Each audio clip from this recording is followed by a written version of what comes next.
बच्चों क्वेश्चन है, the structure involved in genetic engineering is. सबसे पहले समझना पड़ेगा कि जेनेटिक इंजीनियरिंग होता क्या है।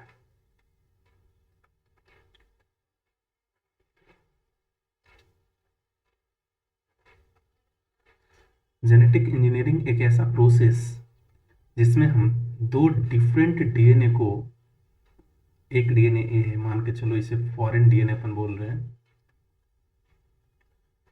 और एक डीएनए ए है, मान के चलो इसे हम लोग वेक्टर डीएनए बोल रहे हैं। ठीक है, दोनों को आपस में जोड़ा जाता है और जोड़ने के बाद एक नया डीएनए बनाया जाता है, जिस डीएनए को हम लोग रिकॉम्बिनेंट डीएनए बोलते हैं। जिस डीएनए को हम लोग रिकॉम्बिनेंट डीएनए बोलते हैं। और इस रिकॉम्बिनेंट डीएनए में जो प्रोसेस इन्वॉल्व होता है, इस टेक्नोलॉजी को, इस प्रोसेस को हम लोग रिकॉम्बिनेंट डीएनए टेक्नोलॉजी भी बोलते हैं। अब एक्चुअली रिकॉम्बिनेंट डीएनए टेक्नोलॉजी में एक सब्सटेंस इस्तेमाल हो रहा है जिसे हम लोग क्या बोल रहे हैं, वेक्टर। वेक्टर क्या होता है? तो वेक्टर एक ऐसा डीएनए मॉलिक्यूल है, वेक्टर एक ऐसा डीएनए मॉलिक्यूल है,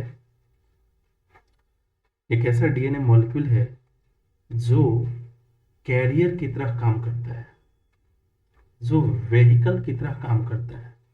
यानी किसी भी सब्सटेंस को एक जगह से दूसरे जगह तक पहुंचाने का जिम्मेदारी किसके पास है? व्हीकल के पास होता है, कैरियर के पास होता है, ट्रांसपोर्टर के पास होता है। वैसे किसी एक डीएनए को किसी दूसरे जगह तक पहुंचाने के लिए, दूसरे होस्ट सेल के अंदर इंटर करवाने के लिए एक डीएनए का जरूरत पड़ता है, और उस डीएनए को हम लोग क्या कहते हैं? Vector DNA. अब जैसे हम यहाँ पर बात करेंगे वेक्टर, तो वेक्टर के यानी जो वेक्टर डीएनए है, इसके कई एग्जाम्पल हैं, लेकिन एक जो सबसे इम्पॉर्टेंट एग्जाम्पल है, इसे हम लोग क्या बोलते हैं? प्लाज्मिड। प्लाज्मिड किसका पार्ट है?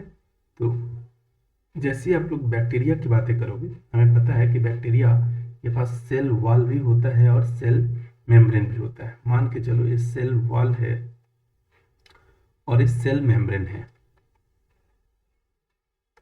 ठीक है, बैक्टीरिया के पास एक न्यूक्लियस वाला डीएनए होता है, जिस न्यूक्लियर डीएनए को हम लोग न्यूक्लियोइड बोलते हैं, या फिर इसे हम लोग जीनोफोर भी बोलते हैं। लेकिन इस न्यूक्लियर डीएनए के अलावा एक डीएनए और होता है जो डबल स्टैंडर्ड और सर्कुलर होता है, इसे हम लोग प्लाज्मिड बोलते हैं। प्लाज्मिड का दूसरा नाम हम लोग extra chromosomal DNA, extra chromosomal DNA, या फिर एक्स्ट्रा न्यूक्लियर डीएनए होता है। ठीक है, सेकंड है प्लास्टिड।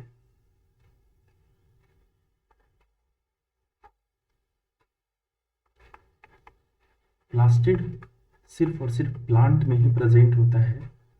एक तीन डिफरेंट टाइप का होता है। एक को हम लोग बोलते हैं ल्यूकोप्लास्ट, जो कलरलेस टाइप का होता है, जिसका काम होता है अलग अलग सब्सटेंस को स्टोर करना।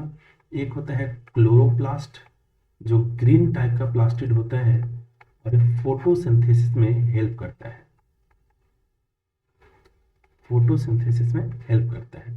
और एक थर्ड होता है जिसे हम लोग बोलते हैं क्रोमोप्लास्ट, जो कलरफुल प्लास्टिड होता है ना। और इसी का एक एग्जांपल है एंथोसाइनिन पिगमेंट, जो फ्लावर के पेटल्स को कलरफुल बनाता है। सी कोडोन की बातें करते हैं। कोडोन एक्चुअली एमआरएनए का एक पार्ट है। जैसे मान के चलो आप एमआरएनए है 5 प्राइम टू 3 प्राइम। एमआरएनए ऊपर क्या होगा? डिफरेंट डिफरेंट न्यूक्लियोटाइड्स होंगे, ये अलग अलग न्यूक्लियोटाइड होता है। इसमें से तीन न्यूक्लियोटाइड का सीक्वेंस, तीन न्यूक्लियोटाइड का सीक्वेंस क्या कहलाता है? एक कोडोन कहलाता है। और एक कोडोन क्या करता है? किसी एक अमीनो एसिड को कोड करता है। फोर्थ स्ट्रक्चर है सी, डी स्ट्रक्चर है, जिसे हम लोग बोल रहे हैं anti codon. Actually anti codon tRNA का एक पार्ट है। टीआरएनए के अगर स्ट्रक्चर को आप देखोगे तो कुछ इस तरीके से स्ट्रक्चर होता है,